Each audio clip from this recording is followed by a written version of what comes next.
आज हम लोग भूगोल का लेसन 12 भौगोलिक परिप्रेक्ष्य में चयनित कुछ मुद्दे और समस्याओं के बारे में पढ़ेंगे। क्या क्या समस्याएं आती है इसके बारे में भी हम लोग देखेंगे। तो चलिए देखते हैं। पहला आपका आता है प्रदूषण से आप क्या समझते हैं। तो पर्यावरण में जीव जंतुओं और पेड़ पौधों के लिए हानिकारक परिवर्तन जो होता है यही क्या कहलाता है, प्रदूषण कहलाता है। क्रियाकलाप के अपशिष्ट उत्पादों से मुक्त द्रव और ऊर्जा का परिणाम ही क्या है, प्रदूषण है। ध्यान रखिएगा। अब आता है वातावरण में अवांछित पदार्थों की मात्रा का अधिक हो जाना प्रदूषण की स्थिति पैदा करता है। प्रदूषण को हम इस आधार पर वर्गीकृत कर सकते हैं कि वातावरण का कौन सा अंग उससे प्रभावित हो रहा है। वातावरण का कौन सा अंग क्या हो रहा है, उससे प्रभावित हो रहा है।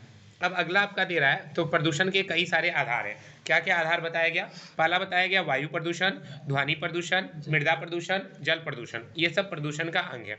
प्रदूषक किसे कहते हैं, पदार्थ का ऐसा रूप जो जैविक तंत्र के प्राकृतिक संतुलन में अवनति तथा प्रदूषण उत्पन्न करता है, अथवा भूमि या पर्यावरणीय तत्वों में परिवर्तन करने वाली परिवर्तन करने वाले अवांछनीय पदार्थों को प्रदूषक कहते हैं। प्रदूषण उत्पन्न करने वाले पदार्थ प्रदूषक कहलाते हैं। जो प्रदूषण उत्पन्न करते हैं वे पदार्थ क्या कहलाते हैं, प्रदूषक कहलाते हैं। अब आता है पर्यावरण प्रदूषण किसे कहते हैं। तो प्रदूषण का कोई भी परिवर्तन जो पर्यावरण की गिरावट में योगदान देता है पर्यावरण प्रदूषण कहलाता है। जैसे प्लास्टिक वगैरह का मिट्टी में डाल दिया जाना प्रदूषण का प्रकार हो सकता है। डीजे का बजना ध्वनि प्रदूषण का एग्जाम्पल हो सकता है। पानी में हानिकारक पदार्थों का गिरना और जल प्रदूषण का कारण बन सकता है। अब आता है मृदा प्रदूषण किसे कहते हैं। तो मृदा की गुणवत्ता में गिरावट भूमि प्रदूषण कहलाती है। मृदा की गुणवत्ता में गिरावट क्या कहलाती है, भूमि प्रदूषण कहलाती है। अधिक उपज की लालच में हम लोग क्या करते हैं, रासायनिक खाद, कीटनाशक और खरपतवार नाशक का अविवेकपूर्ण प्रयोग करते हैं। अपशिष्टों का उचित निपटान न होने पर भी प्लास्टिक का प्रयोग मृदा प्रदूषण के लिए जिम्मेदार है। सामान्य भाषा में बोले कि आप अपने खेतों में जो उर्वरक डालते हैं उसके कारण भी प्रदूषण होता है। प्लास्टिक का प्रयोग करने के कारण भी प्रदूषण होता है, मृदा प्रदूषण। अगला है आपका वायु प्रदूषण किसे कहते हैं। तो वायु की संरचना में जीवाश्म ईंधनों के जलने से उत्पन्न धुआं, धूलकण आदि मिलने से वायु प्रदूषण होता है। आप अपना लाइन में लिखिए। वायु, जब हम लोग बाइक आदि का इस्तेमाल करते हैं तो उससे निकलने वाले धुएं के कारण वायु प्रदूषण होता है। कल कारखाना की चिमनी से निकलने वाले धुएं के कारण भी वायु प्रदूषण होता है। इसके अलावा जो हम लोग जीवाश्म ईंधन, कोयला, लकड़ी आदि जलाते हैं उसके कारण भी वायु प्रदूषण होता है। जल प्रदूषण क्या है, धरातल पर पाए जाने वाले एवं भूमिगत जल में मानवकृत घरेलू और औद्योगिक अपशिष्टों के मिलने से जल प्रदूषण होता है। सामान्य भाषा में बोलेंगे तो कल कारखानों से निकाले गए पदार्थों को जल में सीधे विसर्जित कर दिए जाने के कारण जल प्रदूषण होता है। इसके अलावा मानव मल का त्याग करने से, पशुओं को जल स्रोत में नहलाने से भी जल प्रदूषण होता है। अगला है ध्वनि प्रदूषण। वाहनों, उद्योगों, लाउड स्पीकर, मशीनों का शोर के कारण भी क्या होता है, ध्वनि प्रदूषण होता है। भारत के कई शहरों में क्या है, ध्वनि प्रदूषण बहुत खतरनाक है। इन्हीं सब कारणों से सरकार के द्वारा एक नियम बना दिया गया है कि नगरों में 10 बजे रात के बाद कोई भी डीजे को बजा नहीं सकता है। अगला है गंदी बस्तियां।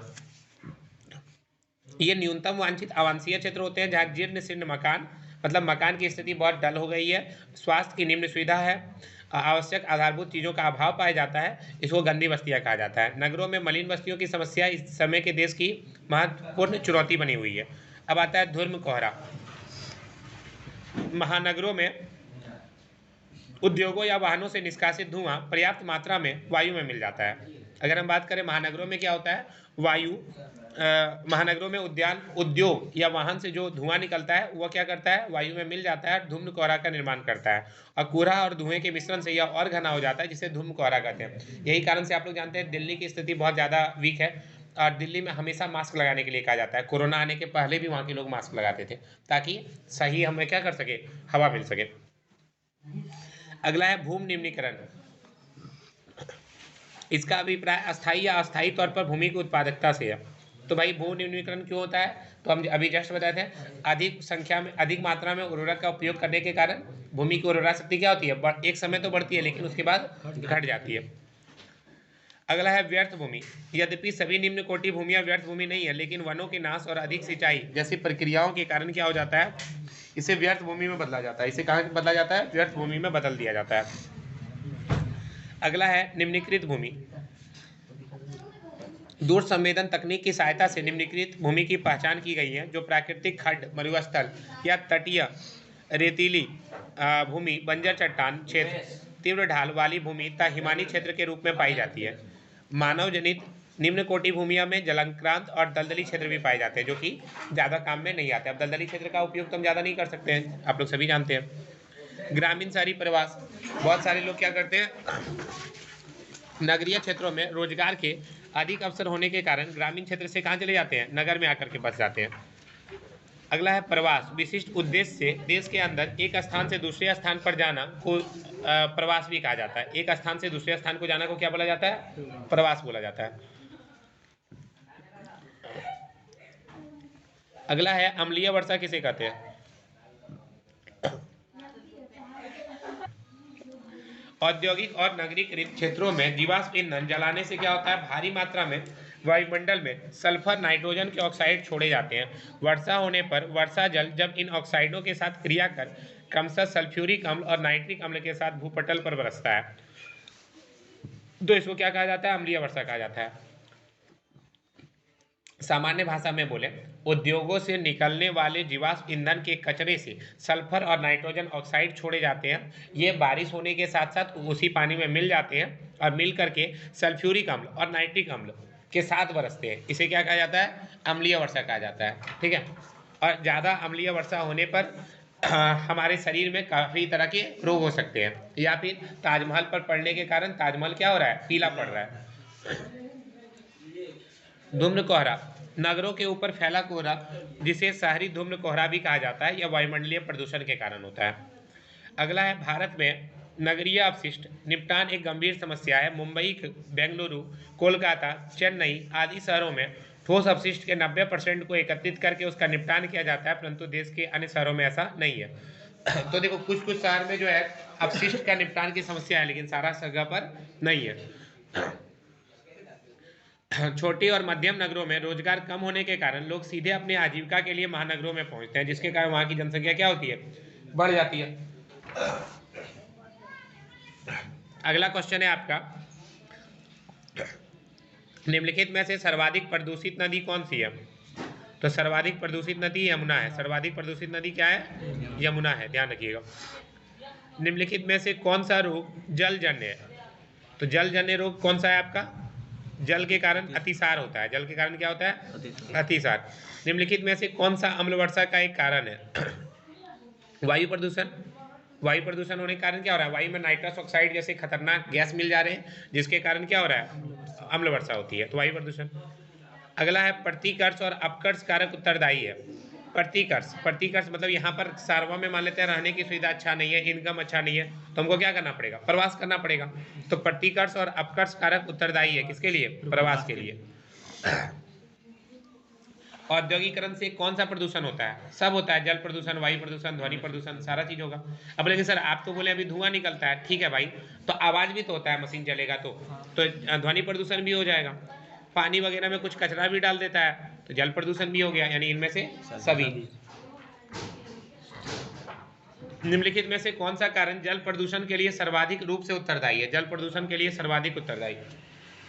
तो जल प्रदूषण के लिए सर्वाधिक उत्तरदायी है आपका वन विनाश, घरेलू अपमार्जक, औद्योगिक अपशिष्ट। तो औद्योगिक अपशिष्ट ये सबसे ज्यादा है।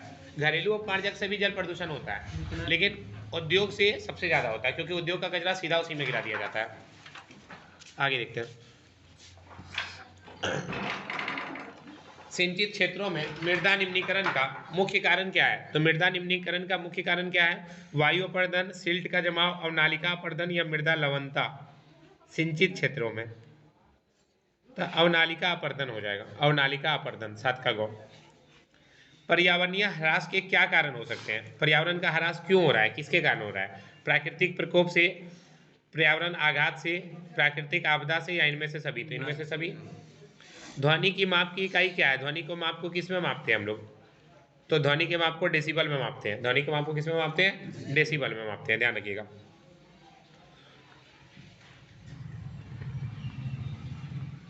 अगला है,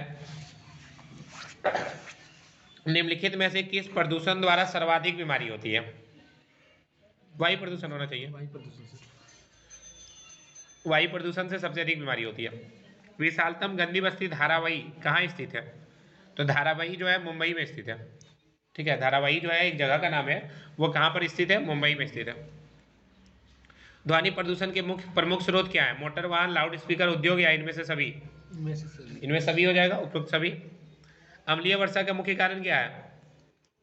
वायु प्रदूषण, अभी जस्ट पढ़े थे हम। निम्नलिखित में से कौन वायु जनित रोग नहीं है? तो देखो, श्वसन संक्रमण, भाई नाम में ये श्वसन तो मैंने हवा लेते हो।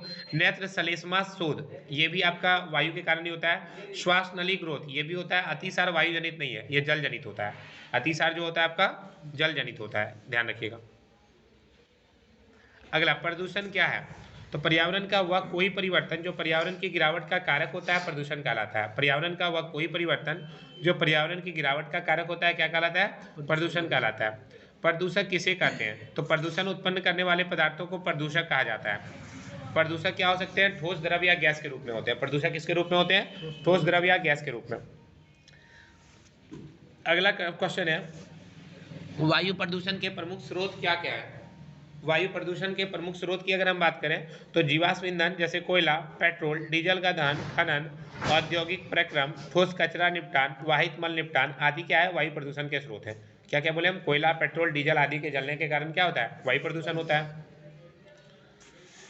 मानव स्वास्थ्य पर वायु प्रदूषण के क्या प्रभाव पड़ते हैं? तो वायु प्रदूषण के कारण मानव को श्वसन तंत्रिका, रक्त संचार तंत्र संबंधी विभिन्न बीमारियों का गंभीर खतरा उत्पन्न हो जाता है। वायु प्रदूषण के कारण क्या होता है? मानव को श्वसन तंत्रिका, मतलब सिंपल सा में बोले, वायु प्रदूषण के कारण कई तरह का बीमारी हो जाता है। कौन सा बीमारी? श्वसन संबंधी बीमारी हो जाती है।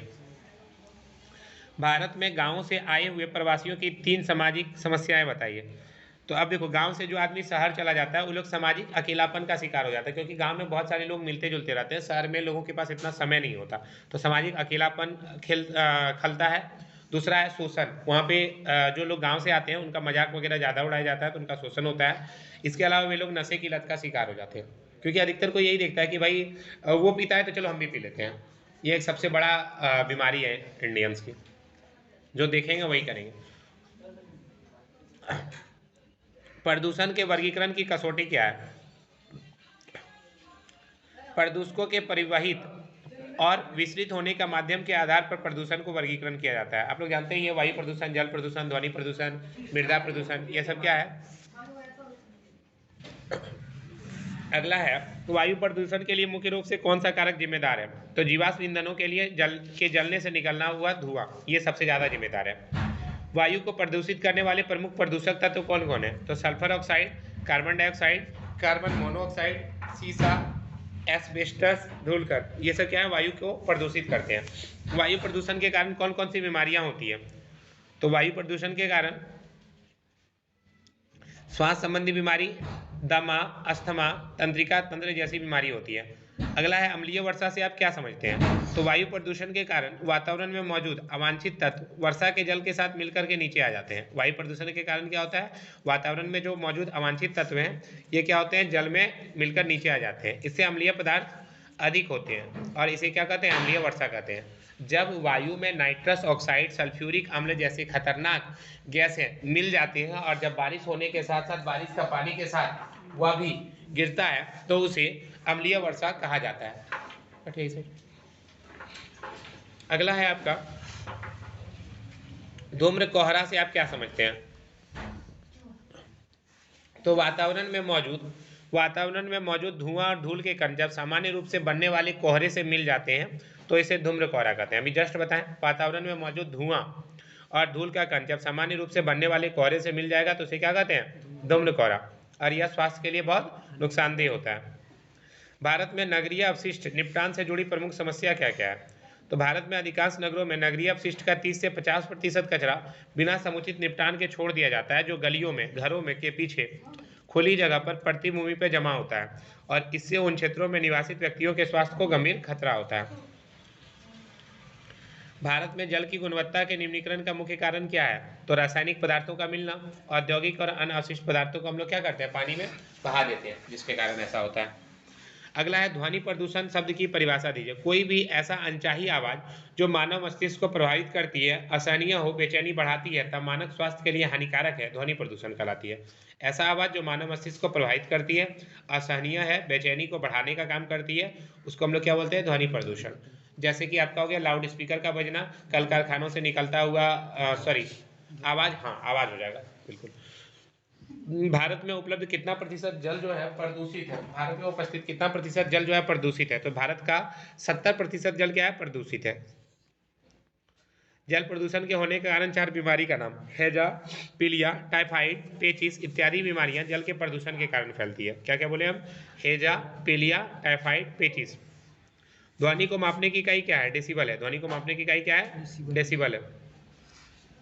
जल प्रदूषण के शहरी स्रोत क्या है? तो अभी जस्ट हम बताएं सीवेज। सीवेज मतलब क्या होता है? जो गंदगी जो निकलता है पानी, उस गंदगी पानी का एक जगह होता है जहाँ पे सारा जमा होता है, उसी को सीवेज कहा जाता है। नगर पालिका व घरेलू कूड़ा करकट, औद्योगिक अपशिष्ट, मोटर कार का धुआं निष्कासन आदि जल प्रदूषण के शहरी स्रोत हैं। अगला है उन 3 शहरों के नाम बताएं जो यमुना नदी के जल को प्रदूषित करने के लिए उत्तरदायी हैं। तो दिल्ली, आगरा, मथुरा यमुना नदी के जल को प्रदूषित करने के लिए उत्तरदायी है। कौन कौन? दिल्ली, आगरा और मथुरा।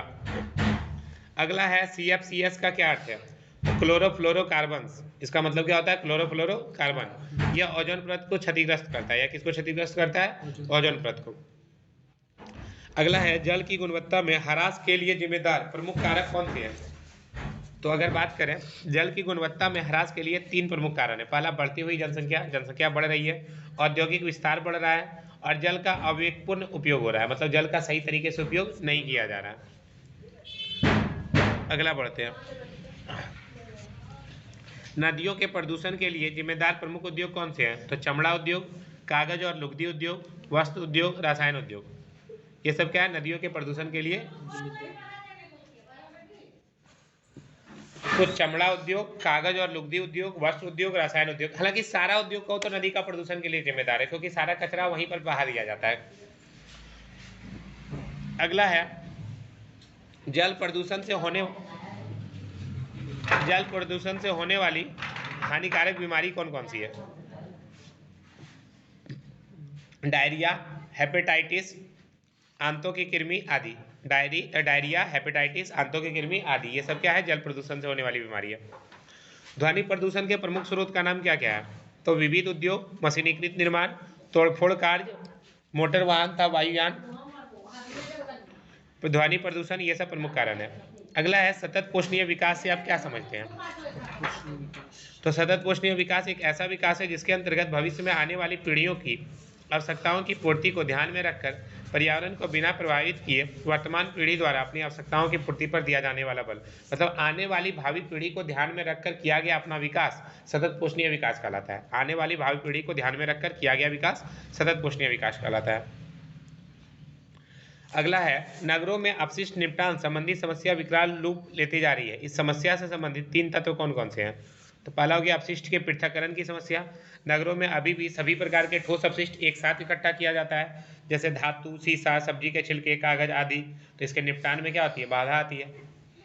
तो अगर अपने से भी चाहो तो लिख सकते हो कि नगरों में अपशिष्ट बहुत ज़्यादा होता है, सुधार अगर पूछ दिया जाए अपशिष्ट के सुधार के उपाय क्या है, तो सरकार के द्वारा 2 तरह का डिब्बा का व्यवस्था किया गया है, एगो नीला डिब्बा, एगो हरा डिब्बा। एक में गीला कचरा रखने की बात की गई है, तो एक में सूखे कचरे रखने की बात की गई है, ताकि प्रदूषण कम हो सके, उसका निपटान आसानी से हो सके। अब आता है भराव स्थल की समस्या।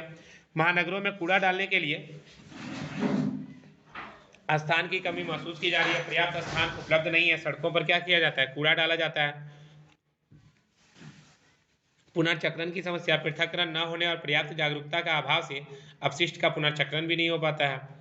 अगला है कौन सी धार्मिक और सांस्कृतिक गतिविधियां प्रदूषण के लिए उत्तरदायी है?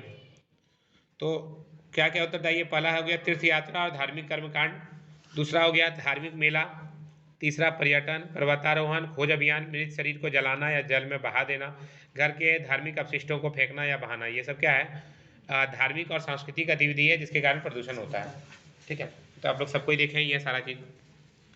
भू निम्नीकरण से क्या है? इसमें आंसर भी देख लीजिए, बहुत छोटा छोटा लिखा हुआ है, तो इसमें कुछ टिक लगाने की जरूरत नहीं है। बहुत अच्छा से झारखंड बोर्ड ने इस बार तैयार करके आप लोग को दिया है, तो कोशिश कीजिएगा कंप्लीट कर लेने का। भू निम्नीकरण से क्या तात्पर्य है? तो भू निम्नीकरण से तात्पर्य भूमि की उत्पादकता में अल्प समय के लिए अस्थायी रूप से कमी आ जाना, इसी को क्या बोलते हैं हम लोग? भू निम्नीकरण बोलते हैं। वृक्षोन्मूलन के कारण क्या होता है? मृदा अपरदन होता है, वृक्षोन्मूलन के कारण भी होता है। इसके अलावा भूमि पर लगातार कृषि उपज लेते रहने से भी क्या होता है? भूमि की उत्पादकता कम आ जाती है, इसलिए निपटने के लिए बीच बीच में प्राकृतिक उर्वरक डालना चाहिए। और लगातार जल भराव और नहरी सिंचाई भी भू निम्नीकरण के लिए उत्तरदायी है। आधुनिक समय में पर्यावरण प्रदूषण की बढ़ती समस्या वर्तमान में ही नहीं भविष्य के लिए भी समस्या बन रही है। इसके पीछे का रीजन क्या है? तो भाई आधुनिक समय में पर्यावरण प्रदूषण बहुत बढ़ गया है, इतना बढ़ गया है कि पृथ्वी पर मानव जीवन खतरा में जा चुका है।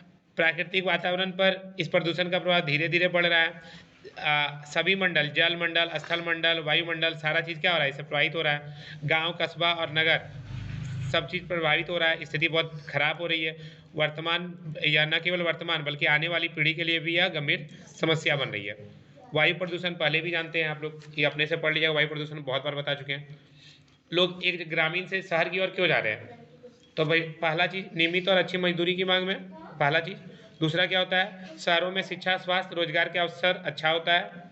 तीसरा क्या होता है? सामाजिक भेदभाव शहरों में नहीं पाया जाता, गाँवों में पाया जाता है। भू निम्नीकरण का कारण क्या है? अभी हम जस्ट बताए थे, मानवीय क्रियाओं के कारण, प्राकृतिक आपदा के कारण। जलाशय, भारत के जलाशयों को उद्योग किस प्रकार प्रदूषित करते हैं? तो उद्योग क्या करते हैं? कचरा डालते हैं, अवांछित उत्पाद डालते हैं, कचरा को बहते जल में फेंक दिया जाता है, स्थिति खराब हो जाती है। जल प्रदूषण के कारण, तो ये सब आप अपने से पढ़ लीजिएगा, सारा बता दिया गया है। हाँ, फिर आपका देखिए प्रदूषण और प्रदूषक में अंतर क्या है? प्रदूषण का तात्पर्य मानव गतिविधि द्वारा पर्यावरण का दूषित होना है। प्रदूषक किसको बोलते हैं? यह एक पदार्थ है जो कि क्या करता है? प्राकृतिक संतुलन को घटाने का काम करता है। प्रदूषण अपशिष्ट उत्पाद के निपटारे के द्वारा हो सकता है, और प्रदूषक की बात करें या गैसीय, द्रव्य या ठोस स्थिति में हो सकता है। प्रदूषण के कई प्रकार है, वायु प्रदूषण, भूमि प्रदूषण, जल प्रदूषण। और प्रदूषक की बात करें या मात्रा के आधार पर होता है, और इसका उच्च प्रदूषण का वर्गीकरण किया जाता है। फिर आप देख लीजिए इस पूरा चैप्टर में अगर बोले ना, तो आपको याद करना है जल प्रदूषण, भूमि प्रदूषण, वायु प्रदूषण, ध्वनि प्रदूषण, बस्ती के कारण क्या परेशानी होती है। देखिए सारा चीज़ वही लिखा हुआ है, एक बार अपने से पढ़ते चल जाइएगा। इसके अलावा भूमि निम्नीकरण का कम करने का उपाय क्या है, भूमि निम्नीकरण क्यों होता है, इन सब बातों की इसमें चर्चा की गई है। और भूमि निम्नीकरण को रोका कैसे जा सकता है, गंदी बस्तियों की समस्या क्या है, अम्ल वर्षा क्या है, बस यही सारा चीज़ दिया हुआ है। तो इस प्रकार ये चैप्टर आप लोग का कंप्लीट हो जाता है। आप इसको पूरा एक बार पढ़ लीजिए और कॉपी पर अभी लिख लीजिए। Okay, thank you so much.